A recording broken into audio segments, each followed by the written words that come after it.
any player in this venue who showcases how to punish Bayonetta for all of the aspects of her that can be considered negative. She's a fast faller. She takes up a good amount of space. She's light. She doesn't really have any extreme close quarters options besides Witch Twist and Witch Time. It's this man with his Game & Watch. A matchup that every Game & Watch and every Bayonetta on Long Island is convinced is Bayonetta's favor, despite the numbers showing otherwise. All right, well, we'll see how this one goes.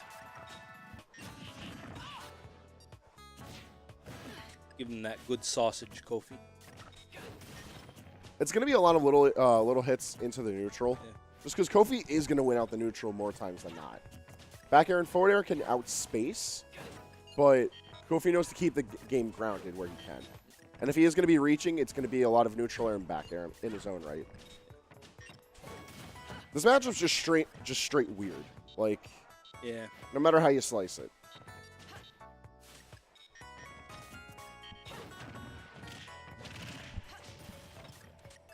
Cute combo in the works, but nothing to really That was come of nice. it. Jab one into a down throw.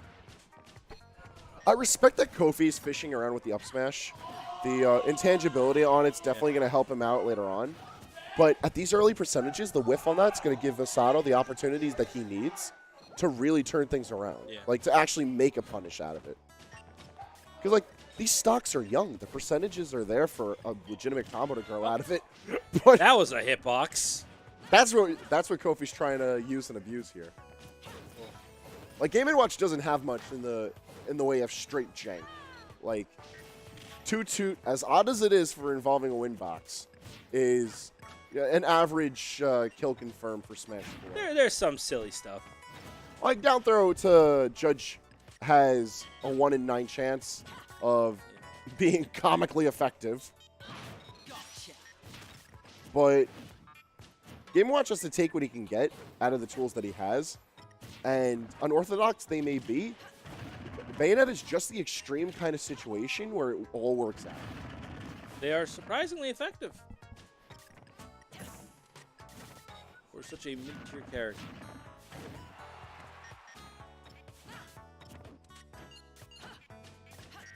Pivot jab with Game & Watch. He threatens with it like it's a real tool. There's that wind blast. Yeah, win boxes are weird. But a back air? That's That's what you need. solid stuff. Give him the chair.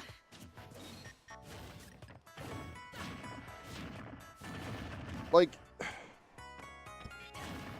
I feel like if Masato had just shown more patience, there'd be even less situations for Kofi to build up this damage. Yeah. Like, all of Kofi's good tools in this matchup are reversal options. They're all tools that Kofi turns the tide or prevents a combo from continuing. They're all things that have to happen on Bayonetta's turns. So this is one of those situations where, like, Which is problematic because Masato always makes the most out of his turn usually. yeah, he's always the one that's pressing the most buttons, regardless if he's waiting for someone to punish or if he's looking to force a situation. But I feel like this is one of the situations where if he camped more, Okay, would there see we him go. That'll do it. just wait it out. But forced to return to the stage, he's going to eat a down air. And with some wayward DI, he's going to lose the stock out of it. See, this is especially the kind of situation where if Masato just chills, then, like, he has everything to gain out of it.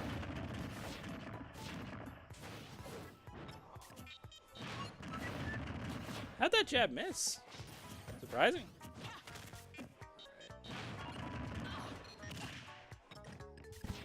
Fished credit card. Game Watch weird. Yo, I miss when people used to call Game & Watch's forward air all assortments of things. Like, everyone knows it's a box of cake now, so it's like, it's sad. I mean, they still call Zangief's chops the credit card swipes. Why can't we just call that the credit card? It's even got like the magnetic strip. Look at it. It's got like a line. They gotta update that for the modern age, put a chip in it. And a back air seals Put a out chip game one. in Game & Watch. He's gone.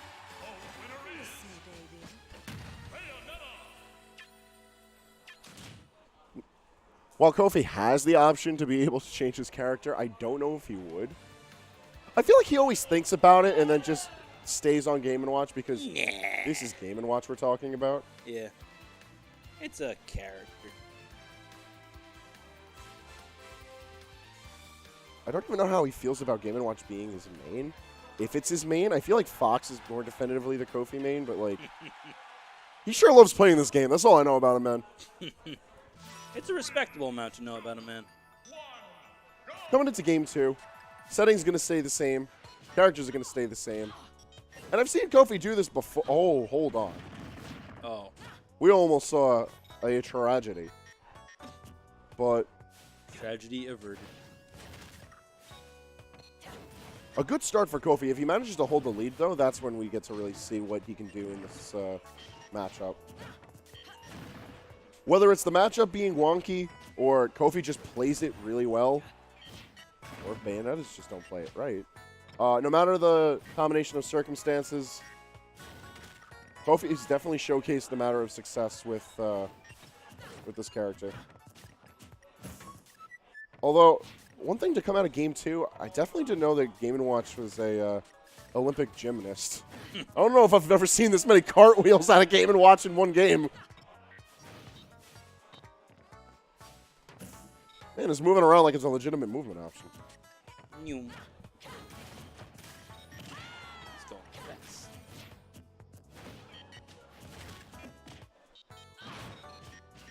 Toot, toot. That's going to do it. Making this character look like a real character.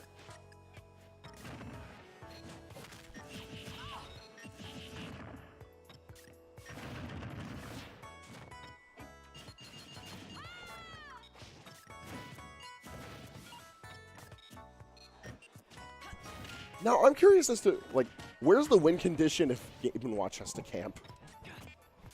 Like, That is a good question. like Game & Watch, for all of his oddities, doesn't really have a straightforward way of punishing approaches. Like, yeah, up smash does its thing.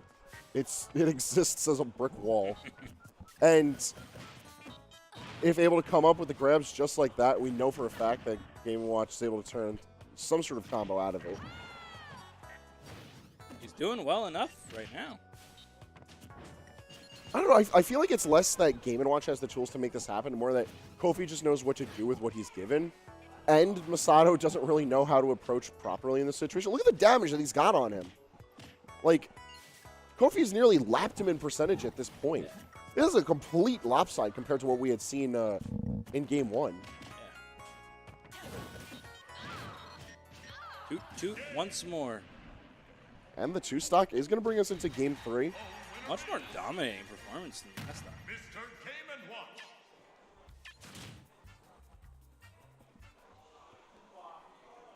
Very interesting to see what a difference.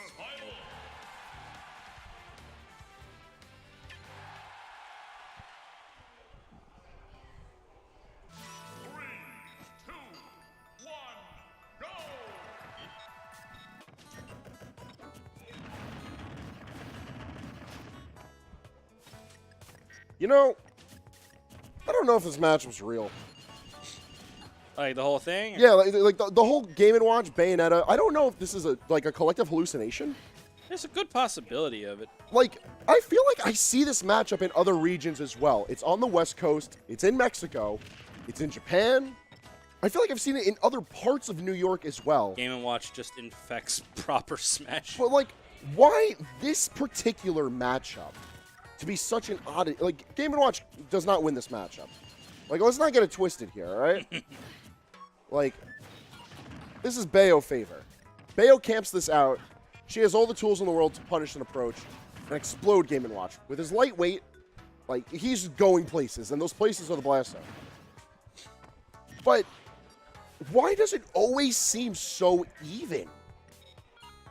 I think it's just matchup and experience. Who knows anything about Game & Watch? Like, I'm legitimately asking you, man. Because this ain't real. Oh, This is a simulation.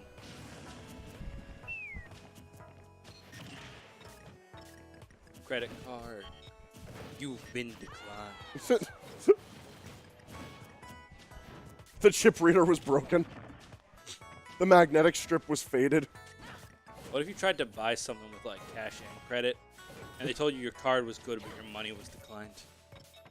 That'd be true. I think at that point you turn 360 degrees and walk outside the store. Like, it's not even fake bills. It's just like, yeah, no, we just don't want your money. Game & Watch money is Monopoly money. Please find somewhere else to shop. Bayonetta would be so much less annoying if it wasn't for the fact that she can hit you like so hard with Witch Twist, even while like grabbing the ledge again. It's so annoying. So you could set up for a nice punish, and then Bayo's just like, yeah, it's sort of the fault of fighting combo-oriented characters, or rather, I guess, you know, a boon in this situation for Bayonetta is if timed properly, like Bats Within just gets her out of trouble. Although there's always the argument that Bats Within mispositions her into even worse placing. But being below Game & Watch isn't the worst fate. Like, he only has down air, which you can't really go for the spike too often. It's a rather risky tool. takes a lot of time to come back. It's hard to punish, but does still leave you open.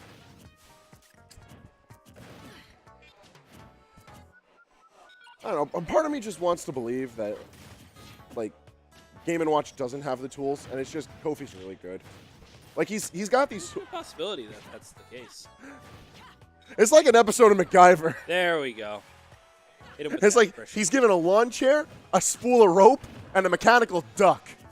And he's got to figure out how he's going to use these tools to burn the witch.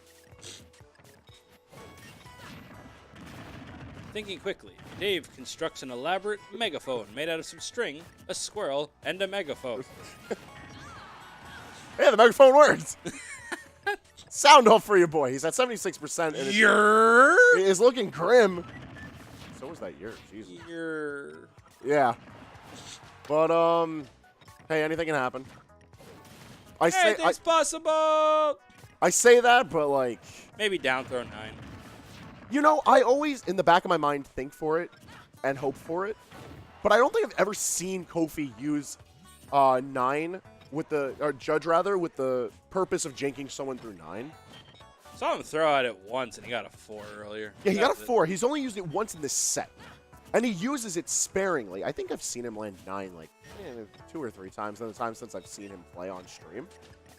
But it's not a tool that he goes for. He looks to play Game & Watch as a legitimate character. Wow. No wonder he's not winning this match.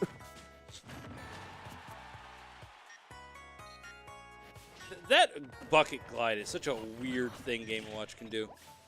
His air mobility is just dope with it. Like, that's what I mean by this character having the strangest of tools that all come together. And they almost make a good character, but not as good as Bayonetta. That's all she wrote for Kofi. Masato's going to be moving on.